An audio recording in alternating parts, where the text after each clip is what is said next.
We'll guide you through how to fix WhatsApp voice messages when the volume is too low and you're struggling to hear them.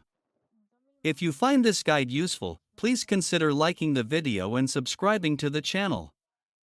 I'm doing this on an Android, but these steps also work on iPhone with very similar fixes. Let's get started. First, make sure your phone's volume is turned up.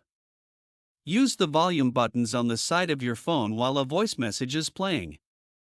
You can also open the control center and increase the volume from there. Once done, check if the problem is fixed. If that didn't solve the issue, WhatsApp may just be experiencing a temporary glitch.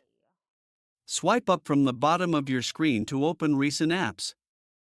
Find WhatsApp and swipe it up to fully close the app. Now reopen WhatsApp, go back to the chat, and play the voice message again to see if the volume is back to normal.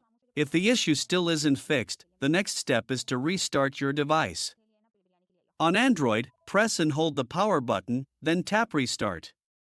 On iPhone, quickly press the volume up button, then the volume down button, and then press and hold the side power button until the screen goes black and the Apple logo appears.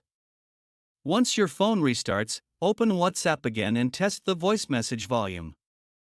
Hopefully, one of these steps fixed the issue and you can now hear WhatsApp voice messages at normal volume again. If this video helped, don't forget to like, subscribe, and share. Thanks for watching.